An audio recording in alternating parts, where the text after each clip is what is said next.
ठरलं. तर मग या मालिकेच्या आजच्या भागामध्ये महिप्त आणि नागराज दोघेही गाडीमध्ये बसलेले असतात. तितक्यातच नागराजच्या फोनवरती प्रियाचा फोन येतो. नागराज आता फोन उचलतो आणि महिप्तला दाखवत म्हणतो, महिप्त बबली कॉलिंग. महिप्त लगेचच नागराजला म्हणतो, आवाज वाढवा. नागराज आता फोन स्पीकरवर टाकतो आणि फोन रिसीव्ह करत म्हणतो, हॅलो बबली मॅडम, काय म्हणताय? समोरून प्रिया लगेचच म्हणते, कसला ड्रामा क्रिएट केलाय तुम्ही? साक्षी जेलमध्येच मेली. अहो, अख्ख्या जगालाच फसवायला निघालात, पण तुम्ही प्रियाला कधीच फसवू शकणार नाही. एवढी छोटी गोष्ट लक्षात आली नाही का तुमच्या? महिप्त आता चिडतो आणि तिला म्हणतो, बबली तो काही ड्रामा भीमा नाही, कळलं ना? प्रिया न घाबरता म्हणते, आता खरं रडायची तयारी ठेवा. आणि जरा सूर बदलतच म्हणते, माझ्या आईबाबांना माझ्याच घरात आणून माझ्या विरुद्ध जो तुम्ही सापळा लावलाय ना, तो आता तुमच्यावरच उलटणार आहे. त्या दिवसाची तुम्ही आता वाट बघा, कारण आता प्रश्न फक्त व्हिडिओचा नाही हो. जर साक्षी जिवंत आहे हे मी सिद्ध केलं ना, तर तुम्हाला केवढ्याला पडेल? आणि मग नागराजला आणि महिप्तला धमकी देत म्हणते, त्यामुळे आता ना माझ्याशी पंगा घ्यायचा नाही, लक्षात ठेवा. आता नागराज इथे वैतागून फोन कट करतो. महिप्त वैतागून म्हणतो, ही बबली लोकांना एवढं बोलते ना, खरं तर कायद्याने हिच्या बोलण्यावर बंदी आणायला पाहिजे. तुमच्या वकील भावाला सांगून काहीतरी करायचं. आता नागराज महिप्तला म्हणतो, माझ्या वकील भावाचं नाव नको काढूस, त्यापेक्षा ना बबलीलाच विजिट देऊ. मी काय करतो ना, आता तिच्या घरीच जातो आणि तिची बोलतीच बंद करतो, म्हणजे तिला काही बोलताच येणार नाही. त्यावर लगेचच महिप्त म्हणतो, तेच बरं आहे. तर आता महिप्त आणि नागराज महिप्तच्या घरी आलेले असतात. नागराज महिप्तला सांभाळत घेऊन येत असतो आणि खोट रडण्याचा ड्रामा करत असतो आणि जोरात रडत महिप्तच सांत्वन करत म्हणत असतो, महिप्त शेठ, तुमची मुलगी खरंच खूप गुणी मुलगी होती. अशी कशी गेली? ती असा कसा खून झाला तिचा? असं म्हणून आता धाय मोकलून रडत असतो. महिप्त त्याला म्हणतो, शी नागराज सेठ, तुम्हाला ना अजिबात ऍक्टिंग जमत नाही.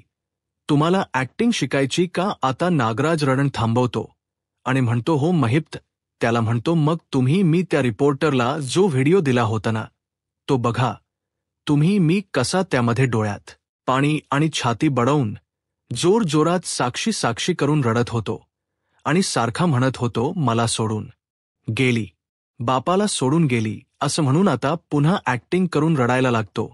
आता जसं महिप्तने सांगितलं तसं करण्याचा नागराज प्रयत्न करत असतो आणि तो म्हणतो, माझी मुलगी. पुन्हा वाक्य बदलतो आणि म्हणतो, तुमची मुलगी गेली. महिप्त त्याला म्हणतो, अजून मोठ्याने. नागराज पुन्हा तेच डायलॉग बोलत असतो. महिप्त त्याला पुन्हा एकदा अजून मोठ्याने असं म्हणून आता ऍक्टिंग शिकवत असतो. आता महिप्त नागराजला म्हणतो, अहो त्या चिचुंद्रेने पण माझं कौतुक केलं. काय म्हटली ऐकलं ना तुम्ही? ती काय म्हणली फोनवर? अहो महिप्त शेठ, तुम्ही रडताना पण एकदम चिकणे दिसता. आता तुम्ही सुद्धा जरा मोठ्याने रडा, असं म्हणून पुन्हा तो नागराजला ऍक्टिंग शिकवायला लागतो. नागराज प्रयत्न करतो आणि मग वैतागून म्हणतो, मला नाही जमत मोठ्याने रडायला, त्यापेक्षा ना मी जरा सोफिस्टिकेट आणि छान असं नीट बोलतो. मी माझं दुःख व्यक्त करतो आणि मग ऍक्टिंग करतच म्हणतो, तुमच्या मुलीच्या चेहऱ्यावर बाटली फोडली हो, चेहरा विद्रूप केला, पार ठेचून टाकला हो तिचा चेहरा, असं म्हणून जोरात रडायला लागतो. सहन होत नाही, मला सहन होत नाही, असा रडत असतो. आता महिप्त त्याच्याकडे बघून अगदी छान ऍक्टिंग केली म्हणून त्याला कुणवतो आणि मग दोघंही हसायला लागतात. तर आता दुसरीकडे सायली तिच्या रूममध्ये वस्तूंची आवरावर करत असते आणि ती कुठल्याशा विचारामध्ये गुंग असते. तितक्यातच अर्जुन तिथे येतो आणि फाईल शोधत सायलीला विचारतो, सायली, आज एसके बिल्डर्सची फाईल येणार होती, आलीये का? आणि तो आपल्या कपाटामध्ये फाईल शोधत असतो आणि स्वतःशीच म्हणतो, इथे नाही. तर मग आणि तो वळणार तितक्यातच त्याच लक्ष सायलीकडे जातं. सायली एकदम कुठल्या तरी विचारामध्ये मग्न झालेली असते. तीच अर्जुनच्या बोलण्याकडे बिलकुल लक्ष नसतं. अर्जुन आता सायलीला भानावर आणण्यासाठी तिला आवाज देत असतो आणि अचानक सायली भानावर येते आणि लगेचच अर्जुनला विचारते, नाश्ता झाला ना? तुम्हाला अजून काही हव्य का? अर्जुन म्हणतो, वा म्हणजे मी एवढा वेळ जे बोलतोय त्याकडे तुझं लक्षच नाहीये. आणि मग शेवटी सायलीला विचारतो, कसल्या विचारात आहेस तू? सायली जरा नाराज होतच म्हणते, साक्षीच्या आता ती पुढे म्हणते, म्हणजे ती गुन्हेगार होती, शिक्षा भोगत होती, हे सगळं ठीक आहे, पण या वयात कोणालाही असं मरण येऊ नये. आता अर्जुन देखील सायलीला म्हणतो, हो हे खरं आहे, पण तू आता जास्त साक्षीचा विचार करू नकोस.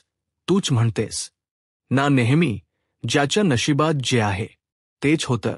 सो आता महिपच्या मुलीचा विचार करून स्वतःची दिवाळी तू स्पॉईल करू नकोस. अर्जुन आता सायलीची समजूत काढत म्हणतो, कारण ही पहिली दिवाळी आहे जेव्हा तुझे आईवडील तुझ्या सोबत आहेत, त्यामुळे तू खुश असायला हवं नाही का? आता सायलीला अर्जुनच म्हणणं पटतं. ती हसते आणि म्हणते, खरं आहे, तुमची ही दिवाळी जरा जास्तच खास आहे. डॉक्टर म्हणत होते की मधुबाऊंच्या प्रकृतीमध्ये आता थोडी सुधारणा होते आणि आता आई पण माझ्याशी पूर्वीसारख्या वागायला लागल्यात, आणि सगळ्यात महत्त्वाचं म्हणजे माझे आई बाबा माझ्या सोबत आहेत. आणि अर्जुनच कौतुक करत म्हणते, आणि हे सगळं तुमच्यामुळे झालं. आता अर्जुन सायलीला म्हणतो, तू खुश आहेस ना? मग झालं तर मी पण खुश आहे.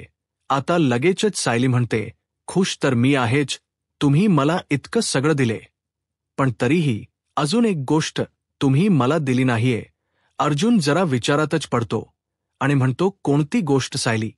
त्याला म्हणते, ओळखाना बायकोच्या मनात काय असेल ते. अर्जुन सायलीला म्हणतो, नाही ओळखता येत मला, तूच सांग. सायली आता खोट चिडते आणि म्हणते, काय हो, बायकोच्या मनात काय एवढं ओळखता येत नाही तुम्हाला? अर्जुन एकदम घाबरतो आणि म्हणतो, अरे नाही येत तर नाही येत ना, तू सांग ना, कोणती गोष्ट हवे तुला? सायली म्हणते, ठीक आहे, एक काम करा, तुमचे कान पुढे करा. अर्जुन एकदम रोमॅन्टिक होत म्हणतो, ओ स्वीट, असं म्हणून तो आता स्वतःचा कान सायलीच्या जवळ पुढे करतो. सायली जोरात त्याच्या कानात ओरडते, तुम्हीच ओळखा, आणि असं म्हणून तिथून तडक निघून जाते. आता अर्जुन कान चोळतच सायलीच्या मागे मागे जायला लागतो. इथे हॉलमध्ये कल्पना, अस्मिता आणि प्रताप तिघेही डायनिंग टेबलवरती बसलेले असतात. सायली वरून खाली येत असते आणि अर्जुन तिच्या मागे मागे, बायको, काय झालं सांग ना, एक मिनिट, काय झालं सांग ना. आता या दोघांची ही गंमत सगळेच पाहतात. अस्मिता लगेच म्हणते, अर्जुनची बायको चिडली. आता अर्जुनच काही खरं नाही. कल्पना लगेचच अस्मिताला रोखते. आता सायली लगेचच म्हणते, नाही चिडले नाहीये. प्रताप म्हणतो, नाही ठीक आहे, हे बघ, जेव्हा बायको पुढे आणि तिचा नवरा बिचारा मागे मागे करत असतो ना, तेव्हा त्याचा अर्थ तोच होतो. कल्पनाची खोडी काढत म्हणतो, आमच्याही बाबतीत तेच झालंय प्रतापने. असं म्हटल्यावरती आता सगळेच हसायला लागतात. कल्पना उगाच खोटा राग करत प्रतापला गप्प करते. आता सायली उगाचच विषय बदलायचा म्हणून सगळ्यांना विचारते, बरं तुम्ही कुठल्या गप्पा मारत होतात? कल्पना बरोबर सायलीची चोरी पकडते आणि म्हणते, बघा वकिली बाईने कसा विषय बदलला ते. त्यावर लगेचच अस्मिता म्हणते, काही नाही, दिवाळीला काय शॉपिंग करायची ना, त्यावर बोलत होतो. अर्जुन अस्मिताची खोडी काढत म्हणतो, तुला कशाला करायची शॉपिंग? तू तर वर्षभर शॉपिंग करतच असतेस, तरी सुद्धा दिवाळीत शॉपिंग करायचंय तुला. आता अस्मिता जरा गाल फुगून बसते. कल्पना लगेचच पुढे म्हणते, अरे अर्जुन, मी हिला हेच सांगत होते, माझ्याकडे इतक्या साड्या आहेत ना, की मागच्या काही दिवसात मी माझ्या एवढ्या साड्या देऊन टाकल्या, त्यामुळे आता साडी वगैरे काहीच नको आपण ना, त्यापेक्षा फराळाच काय करायचं ना ते बघूया. आता लगेचच सायली म्हणते, अहो आई, त्याचं काय बघायचं, मी करणार सगळा फराळ. आता अस्मिता लगेचच म्हणते, ते तर तू करणारच आहेस, आणि ते तू दरवर्षीच करतेस, आणि ते तुला आवडतही, पण माझ्याकडे छान ड्रेस नाहीये, आणि त्यामुळे मला ड्रेस हवाच आहे. आता तिचा असा हट्ट पाहून प्रताप तिला म्हणतो, बरं पण ना घेऊया, तुझ्यासाठी ड्रेस ठीक आहे. हे बघ प्रताप तिला म्हणतो, तुझ्या शॉपिंगवर कोणतीही बंदी नाही, तेवढ्यात सायली म्हणते, पण आमच्या शॉपिंगवर बंदी आहे बाबा. मला आईच म्हणणं पटत. यावर्षी आपण कोणतेही नवीन कपडे घ्यायचे नाहीत आता. सायली हे म्हणत असता आता ना नेमका सदाशिव आणि मैनावती दरवाजातून आत येत असतात आणि सायलीच बोलणं हे दोघेही चोरून ऐकतात. सायली पुढे म्हणते, हा पण त्या किमतीचे कपडे घेऊन आपण अन्नपूर्णा ट्रस्टतर्फे गरिबांना देऊया. प्रतापला सायलीची आयडिया चांगलीच आवडते. तो म्हणतो, अरे वा अर्जुन सुद्धा सायलीची आयडिया छान आहे म्हणून तीच कौतुक करतो. आता महिनावती मनात काहीसा विचार करून तिथून पटकन सटकते. नावती पटकन स्वतःच्या खोलीत येते आणि नेसलेली साडी तिच्या पदर फाडायला लागते. सदाशिव मैनावतीला थांबवतो आणि म्हणतो, अग मैनावती काय करतेस तू, कशाला ओ साडी फाडतेस. मैनावती चिडूनच म्हणते, तुम्हाला तर ना काहीच कळत नाही. आता हे सुभेदार गरिबांना कपडे देणार म्हणे, मग आपण काही गरीब नाही का, आपल्याला नकोत का नवीन कपडे. लगेचच सदाशिव सुद्धा हसायला लागतो आणि म्हणतो, अरे वाह महिने आलं लक्षात माझ्या काय तुझ्या मनात ते. आणि तिला म्हणतो, 1 इंच देऊन 5 इंच कसे घ्यायचे हे तुला बरोबर समजतं. आणि मग महिना तिला म्हणतो, फाड साडी फाड. आता मैनावती मुद्दामूनच पदर फाडते आणि लगेच त्याला म्हणते, चला. आता दोघेही डायनिंग टेबलवरती जिथे सगळे सुभेदार बसलेले असतात तिथे येतात आणि मुद्दामूनच येऊन सायलीला म्हणते, सायली ते जरा पाणी. हो तर देशील का. सायली म्हणते, हो देते ना. सायली पाण्याचा ग्लास देणार तेव्हा मैनावती मुद्दामून फाटलेला पदर हाताला गुंडाळून तो हात पुढे करते. आता नकळतच सायली आणि कल्पना सगळ्यांचंच लक्ष मैनावतीच्या हाताकडे जातं. आता सायली तिच्याकडे पाहतच राहते. मैनावती लगेचच तो हात मागे करते आणि दुसऱ्या हाताने पाण्याचा ग्लास घेऊन अगदी गटागट पाणी पिते. मग आता सायली मैनावतीला विचारते, आई तुझ्या हाताला काही लागलंय काग. मैनावती म्हणते, नाही. कल्पना म्हणते, हो ना मला पण तसंच वाटलं. कल्पना विचारते, मग तुम्ही असा हात का धरून ठेवलाय. आता मैनावती लगेचच फाटलेला पदर खोलून दाखवते वर. आता कल्पना प्रताप सगळ्यांनाच वाईट वाटतं. सायली म्हणते, फाटलाय पदर म्हणून तू लपवत होतीस का. लगेच सदाशिव म्हणतो, काय ना पोरी, गरिबी लपवायला हे असं आम्हाला करावं लागतं. मग सदाशिव लगेचच ड्रामा करत मैनावतीला म्हणतो, हे बघ महिनावती तू बिलकुल काळजी करू नको. मी ना तुला पुढच्या वर्षी नक्कीच नवीन साडी घेऊन देईन. आता हे ऐकल्यावरती अर्जुन म्हणतो, हे बघा मी आणि सायली दिवाळीची खरेदी करायला जाणारच आहोत. तसंही मला तुमच्यासाठी शॉपिंग करायचंच होतं. त्यामुळे आपण सगळेच बाहेर जाऊया आणि तुमच्यासाठी खरेदी करूया. मैनावती उगाचच ड्रामा करत लगेच अर्जुनला म्हणते, नाही अहो कशाला एवढंच, तर फाटले 2 टाके टाकले ना की होऊन जाईल. आता प्रताप सुद्धा मैनावतीला आढवतो आणि म्हणतो, नाही हे बघा या बाबतीत आम्ही सुद्धा अर्जुनच ऐकतो. आणि अर्जुनने एकदा ठरवले ना की तुम्ही त्याच्यासोबत शॉपिंगला जायचं, मग तुम्ही जायचंच. आता लगेच अस्मिता देखील म्हणते, शॉपिंगला जायला कधीच नाही म्हणायचं नाही. आणि तुमच्या निमित्ताने मला सुद्धा 2-3 ड्रेस तो घेऊनच येईल. आता सगळेच हसायला लागतात. तरी सुद्धा मुद्दामून सदाशिव नाटक करत म्हणतो, नाही हो जावई बापू नको उगाच. आता अर्जुन खोट चिडल्याचा ड्रामा करतो आणि म्हणतो, ठीक आहे तुम्हाला नाही यायचं ना, मग नका येऊ असं म्हणून आता गाल फुगवून बसतो. लगेच सदाशिव त्याला म्हणतो, हो तुम्ही रुसू नका ना, पण आम्ही येतो, पण तुम्ही रागवू नका. सदाशिव आणि मैनावतीला जे हो असतं ते बरोबर झालेलं असतं. मग आता अर्जुन लगेचच म्हणतो, बरं मग आपण आता चौघे निघूया. आणि असं म्हणून तो आता सायलीला विचारतो, बायको जायचं का शॉपिंगसाठी. पण सायली अर्जुनवरती चिडलेली असते, त्यामुळे ती त्याला नीट उत्तर न देता म्हणते, मी जरा आवरून येते. आता लगेचच सायली चिडले हे लक्षात येऊन अर्जुन तिच्या मागे जातो आणि म्हणतो, आलो मी पण जरा तिची मदत करून येतो. सायली आता किचनमध्ये येऊन आवरावर करत असते. अर्जुनही तिच्या मागे येतो आणि तिला म्हणतो, तू शॉपिंगबद्दल बोलत होतीस का. अगं पण ते तर माझ्या लक्षात होतं, मग आता अशी कोणती गोष्ट आहे जी मी तुला दिलेली नाहीये? अगं सांग ना. पण सायल मात्र त्याच्याशी काहीच बोलत नसते. मग आता कल्पना सदाशिव आणि मैनावतीला म्हणते, तुम्ही बसा ना. तितक्यातच आता नागराज सुभेदारांच्या घरी आलेला असतो. तो दरवाजातूनच प्रतापला आवाज देतो, प्रताप येऊ का? नागराजचा आवाज ऐकून प्रताप अगदी आनंदाने, अरे नागराज ये ना, असं म्हणतो. आता नागराज आतमध्ये येतो. नागराज आतमध्ये येताना सर्वांना दीपावलीच्या हार्दिक हार्दिक शुभेच्छा असं म्हणतो.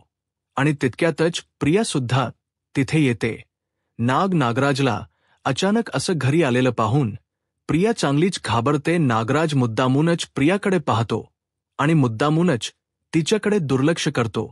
आता प्रताप नागराजला विचारतो, अरे किल्लेदार, आज कसे काय तुम्ही इथे? कल्पना म्हणते, भाऊजी, आज काय तुम्ही वाटपीत चुकलात की काय? नाही म्हणजे तुम्हाला कधी आमची आठवण येतच नाही. नागराज आता कल्पनाला म्हणतो, अहो वहिनी, दिवाळीत येता येईल का नाही हे माहीत नाही म्हणून आत्ताच आलो नाही.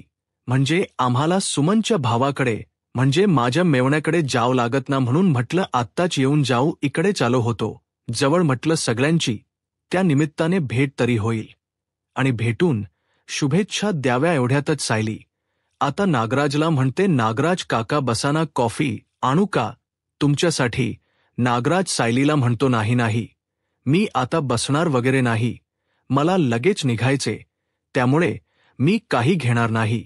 आणि मग मुद्दामूनच नागराज सदाशिव आणि मैनावतीकडे पाहून प्रतापला विचारतो, काय पाहुणे वाटतं? आता प्रताप लगेच म्हणतो, पाहुणे नाही, ते आपल्या घरातलेच आहेत. थांब, तुझी ना ओळख करून देतो. आणि मग ओळख करून देताना म्हणतो, हे आहेत आपल्या सायलीचे आई बाबा म्हणजे जन्मदाते. नागराज उगाचच आश्चर्याचा धक्का बसल्यासारखा दोघांकडे पाहत राहतो. आता प्रताप पुढे म्हणतो, हे आहेत सदाशिव लोखंडे आणि या आहेत मैनावती लोखंडे.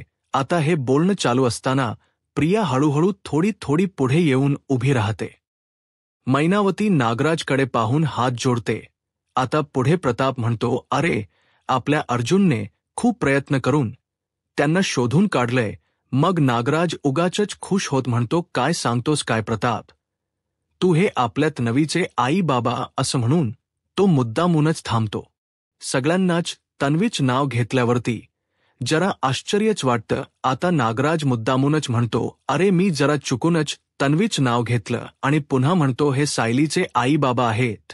आता नागराजने मुद्दामून तन्वीचे आई बाबा म्हटल्यावरती प्रियाच्या घशाला फार कोरडच पडते. आता नागराज पुढे म्हणतो, अर्जुन, तू यांना शोधून काढलंस म्हणजे खरंच ग्रेट. मग आता नागराज सदाशिव लोखंडे आणि मैनावती लोखंडे दोघांकडे पाहून हात जोडतो आणि म्हणतो, नमस्कार, मी तन्वीचा काका. आणि असं म्हणून मुद्दामूनच मैनावतीकडे एकटक पाहायला लागतो. आता मैनावतीला देखील कळत नाही की नागराज आपल्याकडे असं का पाहतोय. मग नागराज अत्यंत हुशारीने म्हणतो, अरे आत्ता माझ्या लक्षात आलं की मी तन्वीच नाव का घेतलं. ते तुमच्या कोणाच्या एक गोष्ट लक्षात आली का? म्हणजे ताईंच जे स्माईल आहे ना, ते एक्झॅक्टली म्हणजे अगदी डिट्टो तन्वीस सारखं आहे. आता असं म्हटल्यावरती घरातल्या सगळ्यांनाच आश्चर्य वाटतं. सगळेच तन्वीकडे आणि मैनावतीकडे पाहायला लागतात. तन्वीच्या तर पायाखालची जमीनच सरकते. आता नागराज पुढे म्हणतो, अहो एकदम सेम आहे. येते का तुमच्या लक्षात? नागराजने मुद्दामून अस हायलाईट केल्यावरती आता सगळेच जण तन्वीकडे आणि मैनावतीकडे पुन्हा पाहायला लागतात. पण आता प्रताप आणि कल्पना या गोष्टीला आवरत घेऊन कल्पना लगेचच म्हणते, नाही, आम्हाला कोणाला असं नाही वाटलं. मग आता अस्मिता लगेचच म्हणते आणि तन्वी असे हसते का सतत तिच्या कपाळावरती आठ्याच असतात. आता मैनावतीच म्हणते, हो ना भाऊ, नाही म्हणजे तुम्ही तन्वीचे काका आहात. पण खरं सांगू का, तुमची तन्वी ना नाही आवडली आम्हाला. हे सगळं ऐकून प्रिया आता चांगलीच दात ओठ खात असते. आता नागराज मैनावतीला म्हणतो, अच्छा म्हणजे तन्वीचे पराक्रम तुमच्यापर्यंत पोचले म्हणायचे. मग नागराज मैनावतीला म्हणतो, खरंच सॉरी, मला मनापासून जसं वाटलं तसं मी बोललो. बाकी तुम्ही गैरसमज करून घेऊ नका. मग नागराज म्हणतो, बरं चला मी निघू आता. आता सगळे जण नागराजला थांबवत असतात. अर्जुन म्हणतो, अरे तू आत्ताच आलास आणि निघाला सुद्धा. मग नागराज मुद्दामूनच म्हणतो, अरे मी ज्या कामासाठी आलो होतो ते काम झालं. आता कोणालाच काहीच कळत नाही. सगळेच नागराजकडे पाहायला लागतात. मुद्दामूनच नागराज शब्द फिरवत म्हणतो, अरे इकडे ज्या कामासाठी आलो होतो ते झालं ना. चला आता मी निघतो. आणि असं म्हणून पुन्हा एकदा सगळ्यांना दीपावलीच्या शुभेच्छा देतो. आता प्रताप सुद्धा नागराजला म्हणतो, तुला सुद्धा दीपावलीच्या खूप खूप शुभेच्छा आणि परत ये. मग नागराज सगळ्यांनाच बाय करून तिथून निघून जातो. लगेचच तन्वी त्याच्या मागे जाण्यासाठी फोन आल्याचा ड्रामा करते आणि फोनवरती हॅलो, अरे आवाज नाही, थांब एक मिनिट मी बाहेर जाते असं म्हणून मुद्दामूनच बाहेर जाते. तर इकडे आता सायलीला अर्जुन म्हणतो, बायको आपल्याला पण शॉपिंगला जायचे ना, मग निघूया आता लगेच. सायली मुद्दामून चिडल्याच नाटक करत त्याला म्हणते, मी जरा आवरून घेते. पुन्हा एकदा अर्जुन सायलीच्या मागे मागे किचनमध्ये जातो आणि सायलीला परत विचारतो, बायको सांग ना, अशी कोणती गोष्ट आहे तू जोपर्यंत मला सांगणार नाहीस ना तोपर्यंत माझं कशातच लक्ष लागणार नाही. जरा रागानेच अर्जुनकडे पाहते. अर्जुन पुन्हा तिला म्हणतो, प्लीज अशी कोणती गोष्ट आहे जी मी तुला दिलेली नाहीये, सांग ना प्लीज. पण सायली तरीही त्याला काहीच सांगत नाही, उलट त्याच्याकडेच रागाने पाहते. आता बिचारा अर्जुन विचारच करत राहतो की अशी कोणती गोष्ट आहे जी मी तिला अजूनही दिलेली नाहीये.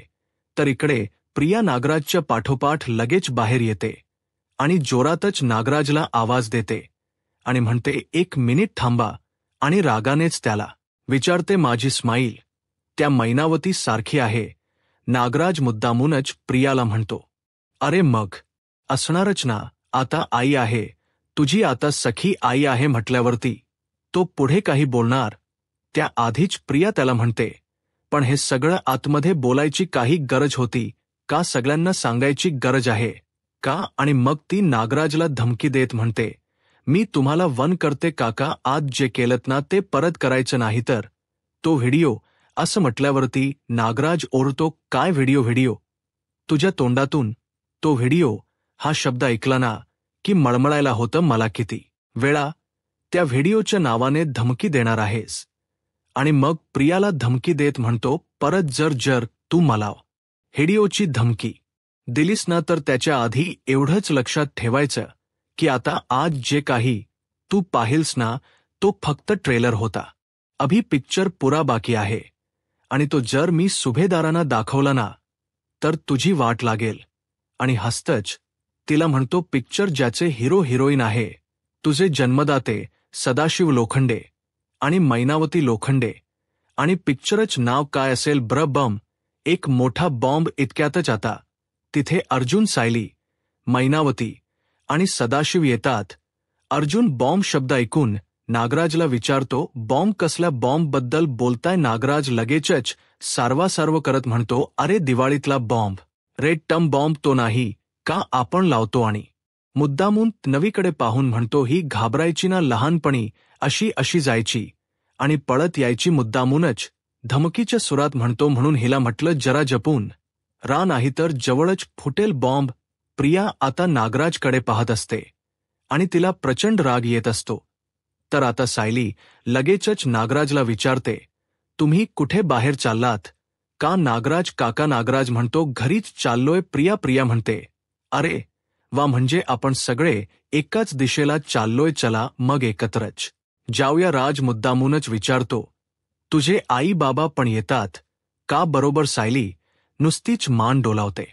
नागराज म्हणतो, अरे बा छान, मग आपल्या जरा गप्पा पण होतील, चला एकत्रच जाऊया.